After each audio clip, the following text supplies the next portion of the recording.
Attention, all citizens, all men and women over 14 years of age. Half the world has already faced death and destruction from the skies. Of necessity, the other half must prepare.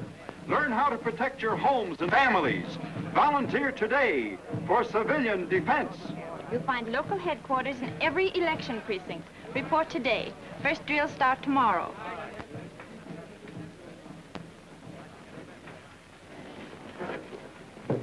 You're late, Mr. Brownell. I'm always late these days. Have they started? Yes, 15 minutes ago.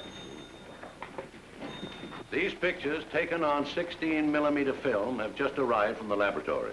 They were taken to show you captains and committee heads the approximate progress of our program for civilian defense during the past few weeks. I don't suppose we ever thought we'd use our time this way. 18 anti-gas units such as this drill every evening and are now thoroughly efficient in their jobs. You've all been drilling like this. Well, there are 150 units of this type already thoroughly organized. The police are getting used to total darkness this way. Look out, Mullen, the curbstone. The shelter you now see on the screen is one of 15 units installed and equipped by the city, and we think it was money well spent. We'll have a fully equipped and staffed surgery to take care of the injured.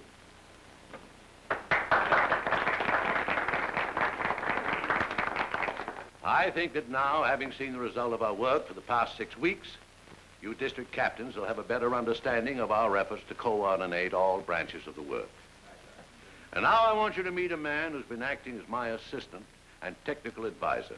He's one of our foremost technical experts on aerial munitions. Will you say a few words, Mr. Ronell? As some of you may know, I observed French and British home defense under actual war conditions for a year and a half. You people are profiting by the lessons they learned, but under far more favorable conditions. Why don't we go to try a blackout? It's not generally known by the civilian population, but there'll be a blackout tonight at 8:15. The warning will be the sound of factory whistles and air raid sirens. I believe that's all, ladies and gentlemen, and thank you very much for coming.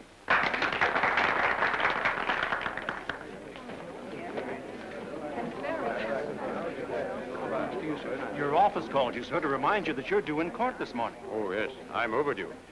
Excuse me, see you later. Yes, certainly. In order that there may be no confusion in the minds of the jury engendered by Miss Duval's foreign accent, I will sum up her testimony so far.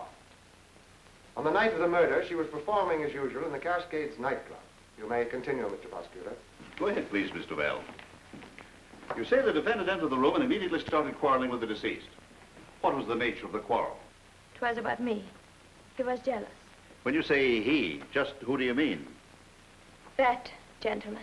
Robert Draper. You say he started the quarrel. Continue, please, Mr. Duval. He was insane, Mr. H. I tried to reason with him. But suddenly he drew his revolver and killed Mr. Martin. She's lying. I swear I never saw that woman before. Your Honor, I object. The defendant will kindly refrain from any further outburst. The jury will disregard the defendant's remark. I'm glad you came, Mr. Ronell. Thanks. Mr. John Ronell, Yes. will the district attorney permit the defense to put a character witness on the stand at this time? Mr. Ronell is extremely busy with civilian defense. Why, yes, of course, Your Honor. Step down, please, Mr. Duval.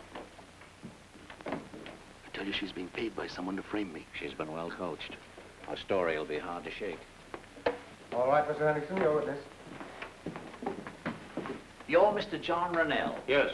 Mr. Ronell, will you tell the court what you know of the reputation of Mr. Draper as a citizen and of his character from your personal association with him? Gladly. About 4 months ago, when I returned from Europe, Mr. Draper and Mr. Manton, two extremely clever mechanical engineers, brought to my attention a device which I thought would be of great use to the United States Army. It seemed that they had perfected an anti-aircraft range finder of extraordinary accuracy. In the interest of national defense, I was happy to use my influence to bring it before the proper authority. During the preparations for the test, I had occasion to spend much time with these men. I found them both to be sincere and upright citizens. As you probably know, their invention didn't work out as well in practice as it did on paper. The Army rejected it. Both men were attempting to correct the errors and were to bring me a new design when Mr. Manton was reported murdered. Thank you very much. Your witness.